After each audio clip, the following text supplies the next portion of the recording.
চলছে ডক্টর মোহাম্মদ ইউনূসকে নিয়ে নানা জল্পনা কল্পনা।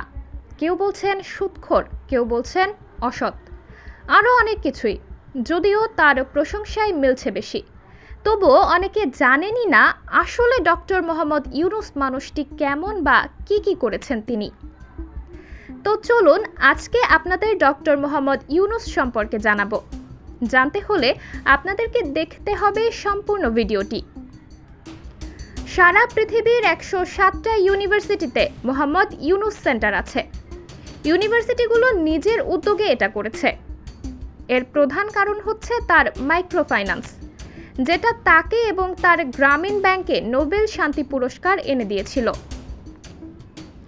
তার প্রতিষ্ঠিত সরকার নিয়ন্ত্রিত গ্রামীণ ব্যাংকে এখনও সুদের হার বাংলাদেশের সর্বনিম্ন, অথচ স্বাভাবিকভাবে আপনার মনে হবে গ্রামীণ ব্যাংকের মতো সুদ বোধহয় কেউ নেয় না।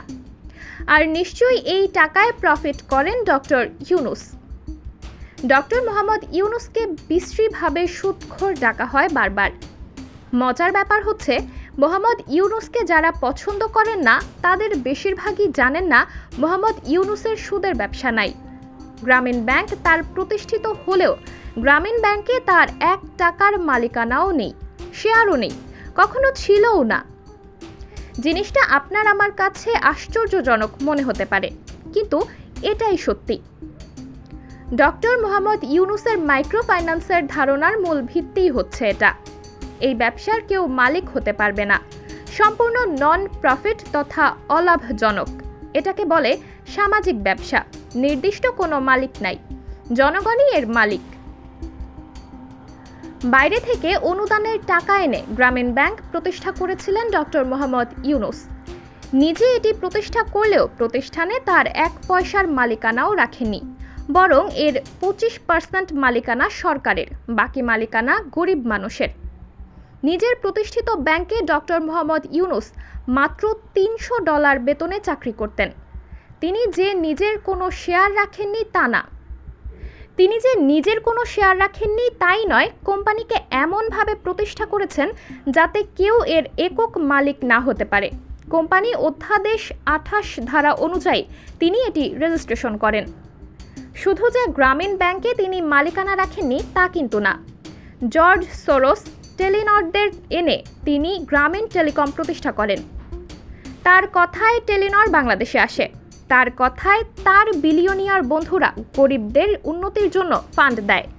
তিনি গ্রামীণ টেলিকম প্রতিষ্ঠা করেন, সেটাও অলাভজনক প্রতিষ্ঠান হিসেবেই। অনেকেই জানেন না গ্রামীণ টেলিকমকে নন ফর প্রফিট কোম্পানি হিসেবে প্রতিষ্ঠা করেন ডক্টর মোহাম্মদ ইউনূস। সেখানেও নিজের জন্য 1% মালিকানাও রাখেননি। ডক্টর মোহাম্মদ ইউনূস বলেন, টাকা কামানোতে আছে সুখ শান্তি, অন্যের উপকারে আছে প্রশান্তি।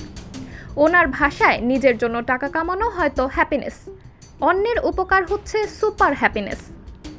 মোহাম্মদ ইউনূস মনে করেন, সবাই এককভাবে সম্পত্তির মালিক হতে থাকলে গরিব আরও গরিব হয়ে যাবে, ধনী আরও ধনী হবে, ফলে বিশ্ব ব্যবস্থা অচল হয়ে পড়বে।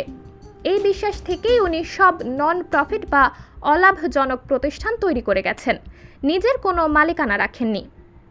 এরকমটা কি আপনি ভাবতে পারেন?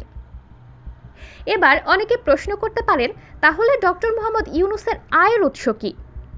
হয়তো এটাও অনেকে জানেন না। ডক্টর মোহাম্মদ ইউনূস হচ্ছেন পৃথিবীর one of the highest paid speaker. Speech দেওয়ার জন্য ওনাকে টাকা দিয়ে নিয়ে যাওয়া হয়। ওনার বক্তব্য শোনার জন্য খরচ করতে হয় $75,000 থেকে $1 লাখ মতো, কখনো কখনো আরও বেশি। বিশ্বের নামি দামি প্রতিষ্ঠানগুলো ওনাকে নিয়ে যান ওনার বক্তব্য শুনতে। ওনাকে বিভিন্ন অনুষ্ঠানের পরিকল্পনার জন্যও ডাকা হয়। 2024 সালের ফ্রান্সে অনুষ্ঠিতব্য প্যারিস অলিম্পিকের আয়োজক কমিটির 3 জনের একজন হচ্ছে মোহাম্মদ ইউনূস। সেখানে আরেকজন প্রেসিডেন্ট ম্যাক্রো।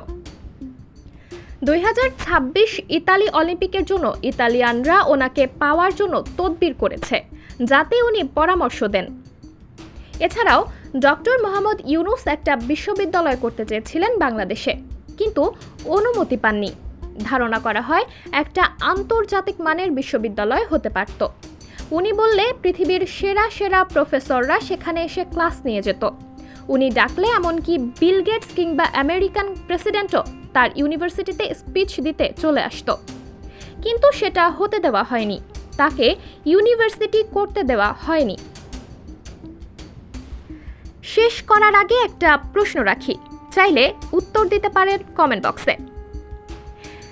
আপনি কি জানতেন মোহাম্মদ ইউনূস গ্রামীণ ব্যাংক কিংবা গ্রামীণ টেলিকমের মতো ওনার প্রতিষ্ঠিত কোম্পানিতে নিজের জন্য কোনো শেয়ার রাখেননি? উত্তরটা দিয়েছেন সাবরিনা জলিল, সবার কথা।